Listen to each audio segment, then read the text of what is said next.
Hi, everybody. We are going to have a conversation here today. So this is Jen and Matt Talk About the Bible, episode 2.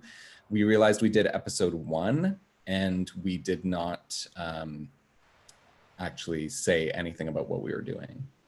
So we're going to try and do that today. So we are just basically having a conversation about the Bible and the text that we're going to be talking about on Sunday.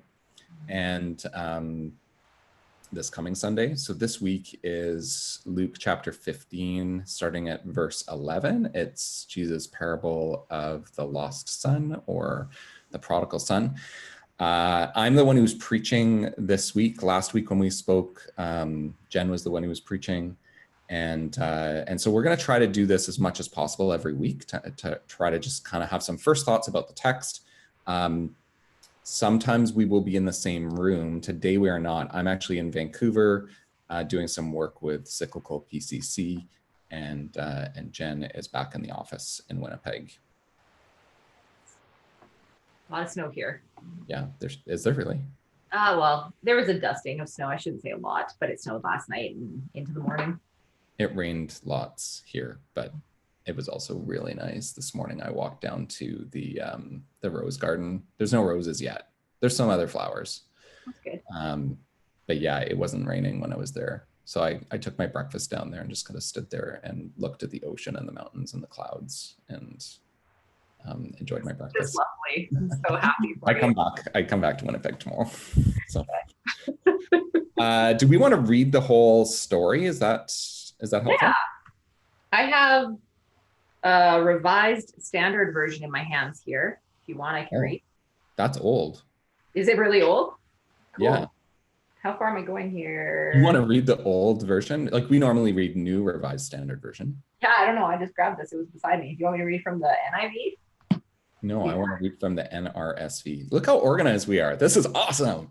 I don't have an NRSV next to me. Okay, so I guess I'm reading all of the Bibles, like the Bibles in the sanctuary and all the Bibles over on the shelf, like on the they're right there. Yeah. They're all NRSVs. I'm gonna go grab one. Okay. All right. Maybe I'll start reading. Then Jesus said, there was a man who had 2 sons. The younger of them said to his father, "Father, give me the share of the property that will belong to me." So he divided his property between them. A few days later, the younger son gathered all he had and traveled to a distant country, and there he squandered his property in dissolute living. When he had spent everything, a severe famine took place throughout that country, and he began to be in need. So he went and hired himself out to one of the citizens of that country, who sent him to his fields to feed the pigs. He would gladly have filled himself with the pods that the pigs were eating, and no one gave him anything. But when he came to himself, he said, "How many of my father's hired hands have bread enough and to spare, but here I am dying of hunger? I will get up and go to my father, and I will say to him, 'Father, I have sinned against heaven and before you. I am no longer worthy to be called your son. Treat me like one of your hired hands.' So he set off and went to his father. But while he was still far off, his father saw him and was filled with compassion. He ran and put his arms around him and kissed him. Then the son said to him, 'Father, I have sinned against heaven and before you. I am no longer worthy to be called your son.' But the father said to his slaves, 'Quickly, bring out a robe, the best one, and put it on him. Put a ring on his finger and sandals on his feet, and get the fatted calf and kill it.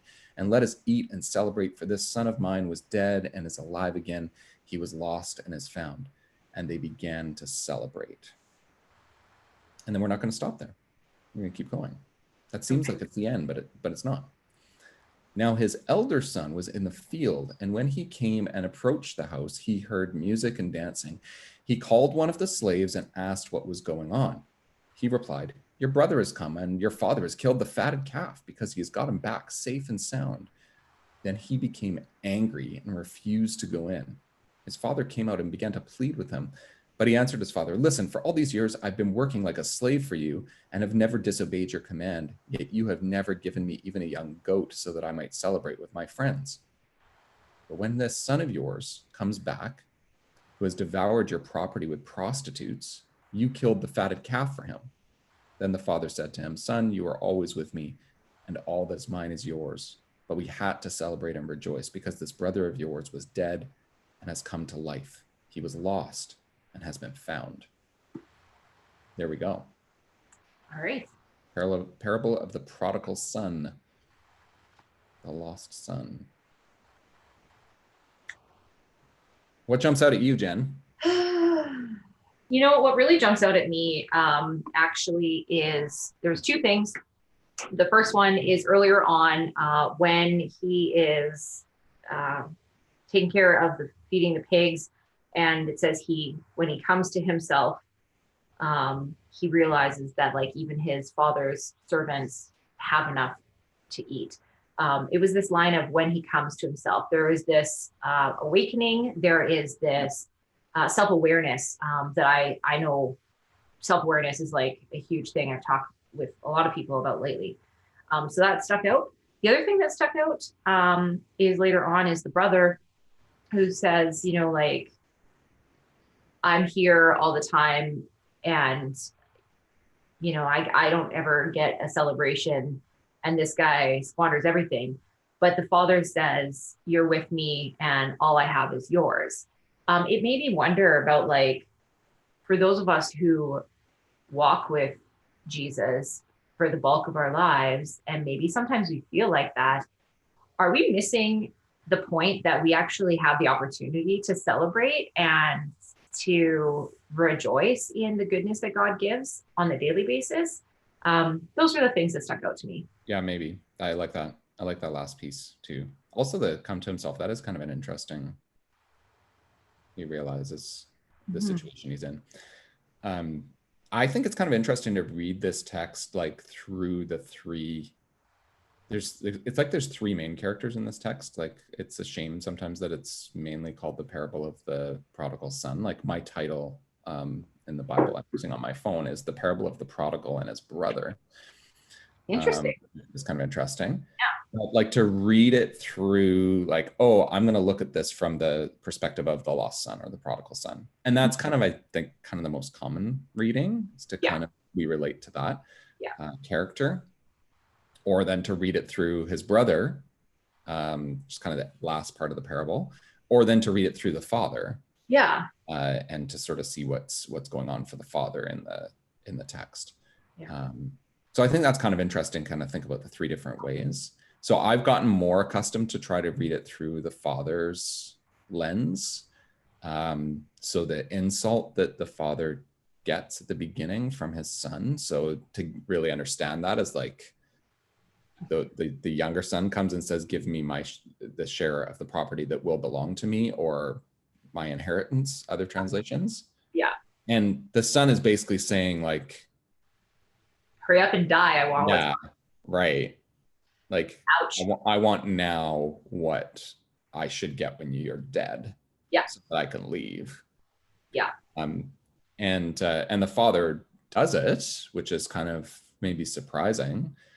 And then the other critical piece that always now jumps out for me, and has for maybe the last 10 years or so, maybe longer, is that when the son decides to go back and he sets out, there's the line, set off and went to his father. So verse 20. So he set off and went to his father. So he's come to himself. He's decided, I'm going to go back. I'm going to say, I'm not worthy to be called your son. Treat me like one of your hired hands so that I can just work. He can survive. And then it says, but while he was still far off, his father saw him and was filled with compassion, and he ran and put his arms around him and kissed him.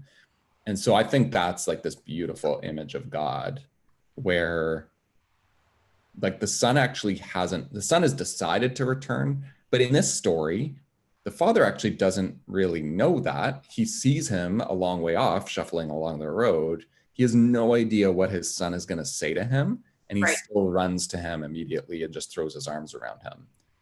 I also think it's fascinating that the father at no point in the story says to his son, oh, I forgive you, or I accept your apology. Yeah, that's very interesting because clearly his actions suggest that the damage done, like maybe there's down the road some conversation that has to happen, but ultimately what trumps that is my son is alive again. And so this love is just so overwhelming. Right. Well, and the son confesses, like he still says what he's going to say, like his dad, Does he like, kind of just ignore that? He's like, whatever, go yeah, get him the right, best robe and the ring and sandals on his feet. Like he's not a slave, like whatever. He's my son. yeah, and he doesn't even address the son, like No. this at that point, like he's just embraced him, and then the son confesses, and the Yeah. father just goes and talks to the servants, and Yeah. says, okay, like I feel like he's make still the party hugging the son. preparation. Yeah. He's like still hugging the son. He's like, you come, go get this and that and bring it here and like let's dress him. And Right. it's a slightly beautiful and chaotic little moment. Yeah. Well, and it's sort of like if you follow through the father in the story, um, so it's like he's heartbroken initially. His son is gone, Yeah. and um, and it's like his son is dead, and now his son is back to life. Mhm. And then his heart breaks again with the older brother, right? So the older brother talks to the servant, gets really mad, and refuses to go into the party, Right. right? And I just kind of feel like, and then we get like the father doesn't say when he realizes his older son isn't coming to the party. The father doesn't say, "Well, forget him. He doesn't understand what's going on. Let's have the party." He He still has that compassion for him as he well. leaves the party, right? His father came out and began to plead with him, like, "Oh, come on, like, come on in." He's inviting him, but he says, "I just, I can't do it or whatever." Um, and then there's the reassurance that the father gives to the older son: "You're always with me. All that was mine is yours." But we had to celebrate and rejoice because this brother of yours was dead and has come to life. Yeah. So yeah, like, and it ends there. We don't actually know, like, does the older son go into the party? I We don't. guess that's one of those create your own endings. Well, and so that also begs the question, like, who are we supposed to relate to in the story? Is it That's, the younger son? Is it the father? Or maybe it's actually the older son that we're supposed to relate to, because that's where it ends. And the yeah. question is, like, this might relate to Jesus as well, because Jesus is like speaking primarily to a fairly kind of religious crowd, probably. Mhm. Um, so he's giving like good news to those who are excluded at the same time as delivering sort of this biting news to the religious authorities. And Yeah. he's saying to the religious authorities, like, you're invited. You can come join the party we're having. But they're still standing on the outside saying, "Oh, we can't come in and celebrate with sinners and Gentiles and all those people. Like, forget it." Mm. Um, but they do have the choice. They can join the Jesus party, Yeah. right? That's a really good point. I also like um, how the older brother says um, to his father, "When this son of yours came back," He's no brother of mine. right? And Mhm. then the father turns that around and says, um, "But we had to celebrate and rejoice because this brother of yours was dead and has come back to life." I really, really do like that. That's such a good reminder for us as humans that when we think there's this us and them perspective that you see creep up in all sorts of ways, to be reminded that in creation, like we are all Christ's, and um, I think that's really helpful. Yeah. Yeah, it can be easy too to say, "Oh, yeah, everybody's all God's children." Sure, yeah, okay, but like, I actually have a real problem with what those people are doing. Yeah. Um, and to be reminded, oh, well, if we're actually all God's children, that means we're brothers and sisters. Yeah. So, so we're supposed to be in relationship with one another. Yeah. Yeah. Is there anything else in here that we kind of think is something we need to pull out?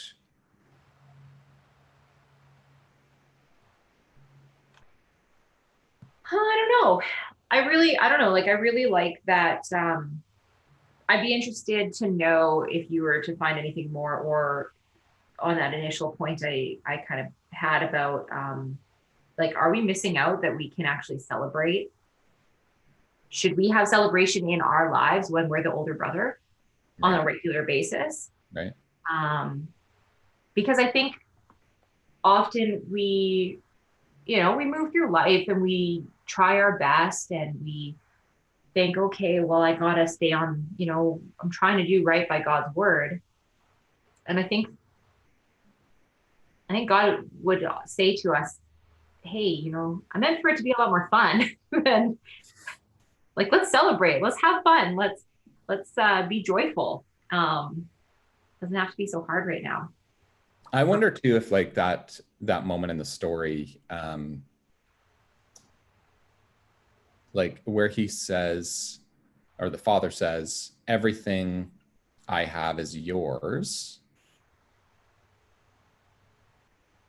I don't know. Like the older son is kind of saying like, I've always worked for you and you've never given me anything. Yeah. And the father is reminding him, well, actually, like I already gave half the inheritance to the younger son. Like there's only your inheritance left. Like you actually have everything.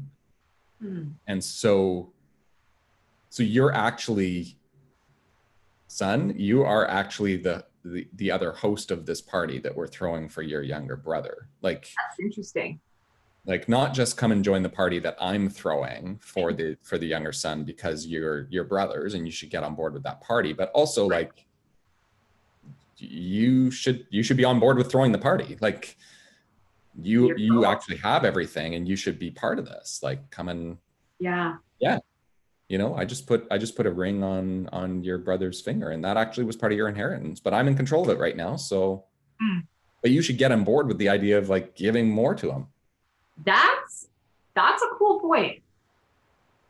You should explore that more. Yeah, maybe. Yeah. Maybe. I like those. I really like this theme of celebrate. Yeah, I think that's good. Like I mean, that's been talked about before. I wonder too, like there's for sure, like we might gravitate more towards this too because we're churchy people. Yeah. Like, that's one of the things that I want to be careful of is that um like we might gravitate toward the older son only because like, oh yeah, that's a message that we need to hear as people who are kind of often connected into the church. Mhm. But there, I think there is a fundamental message that the people who are experience what the prodigal son actually goes through need to hear. Absolutely. Like, yeah, for sure. Because it's grace immeasurable. If you've ever wronged somebody, even on a small scale, and you're met with grace, it's it's humbling and it's wonderful. And to be like this, far gone as the prodigal son, to come back and to, if I can just at least have, secured life and some shelter and enough food to eat and I don't starve, I don't care about, receiving an, being at that level of in the family. But God's like, nope, you're in the family. Deal with it. Yeah, absolutely. Here's your ring. Okay, this was fun. I think we should stop there. I think that's great. We'll see what happens after this. Okay. Thanks, Jen. This was great. You're welcome. Have an awesome day and bye, everybody. Bye. See you guys Sunday.